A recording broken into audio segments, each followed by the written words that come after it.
Bienvenue sur Étoiline Inès TV. Si vous êtes encore nouveau ou nouvelle sur notre chaîne, n'hésitez pas de vous abonner massivement, aimer nos vidéos, commenter et partager. Chez Étoiline Inès TV, c'est la qualité, la différence et la vérité. Makambo somo pas possible. Makambo ezo bangisa. Makambo pasi. Dina na la douce. Azole la ex mobali na ye, ex chéri na ye. To benga ye tukutota mobali te. Ex chéri na ye bande kunanga makambo somo. Makambo ya somo pas possible. Batu mosusu balobi azoyo ka soni te.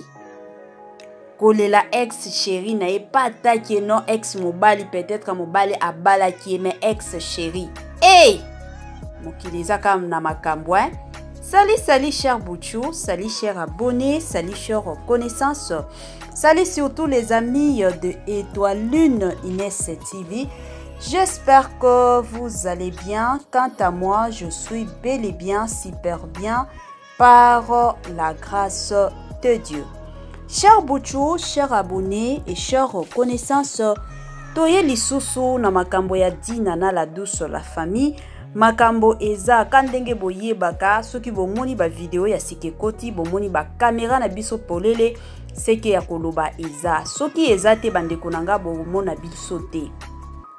Soki penza ya koloba eza te bokomona biso te toyaka soki makambo eza toyaka soki ya koloba eza toyaka soki batoli eza toyaka soki mwa ba conseil eya eza nde toyaka. Avant tokota na mwa makambo na biso ya lelo bandeko no lingana nuna sensibiliser batu o nyonso tu. Si c'est la toute première fois ya kokota na chaîne na biso, chaîne moko kitoko, chaîne ya batoli pas possible et pourquoi pas chaîne à Bananzambe. Je vous prierai surtout de vous abonner massivement. Abonnez-vous. Cliquez aussi sur la cloche de notification pour surtout recevoir les nouveautés de notre chaîne. Aimez la vidéo, la famille, commentez et partagez. Et que ça la biso oyo penza tolobaka na biso chaque jour tokoso makasi. Bande konanga kandenge na beta nanga masolo chaque jour ya olobake non. So to beta masolo bongo ezalaka bien boza ya kovanda. So penza kiti na yo vanda. Vanda penza na position moko ya bien. Tia mwa mai na yo pembeni, tia mwa jus na yo pembeni, mwa sucre na yo ezanga kanango te. Côté mosusu tia mwa café, tia mwa ti na système moko ya bien. Lelo émission na biso zo le kana mwa retard kandenge ezalaka. Alors ero yo ezalaka bien oli ata mwa biscuit, li ata mwa chocolat, kolia biloko makasi te neti ba fufu ba kwanga te. To batela taille. To batela surtout mabumu ezala bongo so ibo olia mwa retard yango tomona ka mwa mabumu ya ka mwa munene to bele la taille ebele ya bato mikolo komi ka taille nde likambo. Alors tia mwa eloko ya bien oliaka mela na yo kandenge ezalaka na système moko ya bien mais kobosa na teki soki otondi pe ebele okoka osala prière bien te. Donc lia kotonda nete pour que ozala na mwa espace tango bando kitisa ba faya ba moto e kitanango na système moko ya kitoko mingi makasi. Bandeko nanga makambo eza ya dina na la douce. Yako kamwa eza kumona dina na la douce azole la ex chéri na ye. Ex chéri na ye akufi bandeko nanga. Ex chéri wana akufi wapi? Akendaki poto na poto wana asondola ki dina na la douce. Asondola ki ye mobali akendaki na ye poto tango akendaki poto asali vi na ye sikoye kosalaki asalaki accident wana mobali aye koya paralysé donc makolo nyonso mibale ebanda ye lisusu kosala te mobali ayaki ko se retrouver na chaise roulante nde donc place mobali azalaki parce que moyen kotambola ezalaki te chaise roulante wana nde ezalaki esika ke no batu bakoki kosunga ye batu fale basunga ye ka ndenge ezalaka. sikoyo mwasi na ye ya poto ye mobali tango asondolaki Dina na la Douce c'est parce que akendaki kobala mwasi ya poto tango pe amoni mobali makolo ezosala te akokontinue na ye te asondoli ye afuteli ye biye mobali azongi tango aye kozonga ka ndenge ezalaka kokende luka Dina na la Douce pe akomi na ye marié athina aboti na kobota bandeko na ngai mobali vertige ezalaki difficile et encore difficile pour que mobali a digéré situation wana mais choix ezalaki te parce que Dina na la Douce akomaki mwasi ya bato. Et du coup mobali wana na chaise roulante na ye wana akomaki ka bisenga azo senga lelo ake kotoyo lobi kuna kotoyo azo senga kaka nde jour mosusu kana bisenga wana nde mutuka moko eyaki kotuta ye wana nde akufaki. Bandeko nanga eza pasi tango bayaki ko informer Dina na la Douce que ex chéri na yo na kombo ya Omari Kabongo akufi. Bandeko nanga il faut komona Dina na la Douce alelaki pas possible. Stress elataki ye na niveau moko insupportable. Alelaki ex mobali na ye.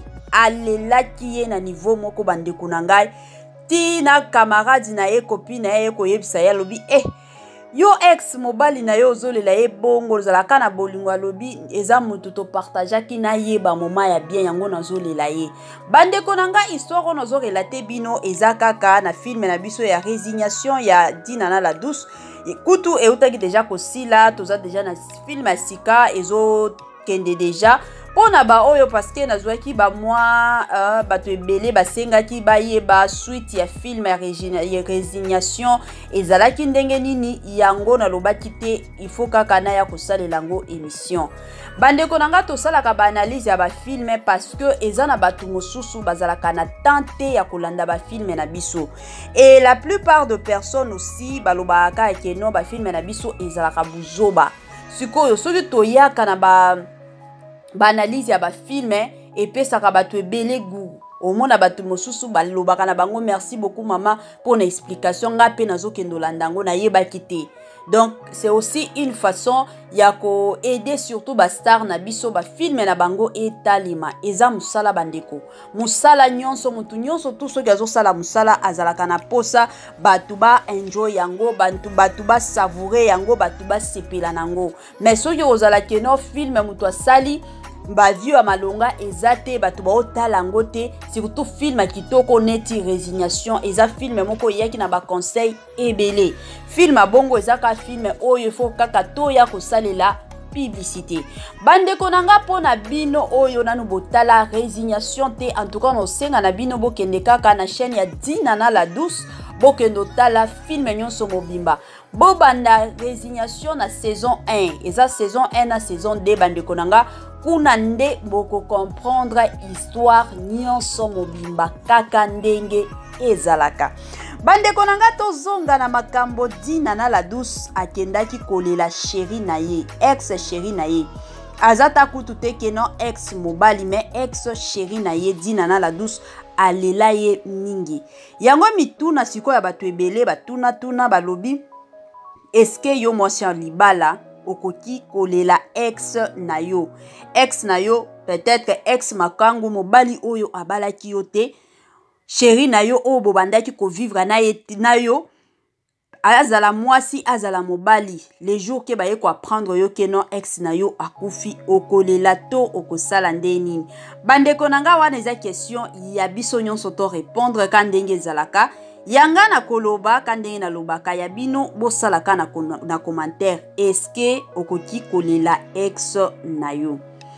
Bandeko nanga na kote nanga na koki koloba bongo eza ya koinda mutu nyonso azaka mutu azala ex azala ami azala nani soki mutu oyebi kutu eza na batu mosusu neti babiso tolelaka ta mutu a quartier akufi oyebi ye bosololaka bien mutu wana akufi esalaka pasi oleli sikoyo ke dire mutu oyo bolinganaki bo partageaki ba moment donc ya kitoko ensemble, ba moment moko ya bien ensemble, mutu wana akufi elelisaka kaka esalaka pasi. C'est vrai mosusu quand ndenge tolobaka bo se séparer bolingo esili, peut-être eza na batu mosusu ba se sépara na bandenge ya mabe.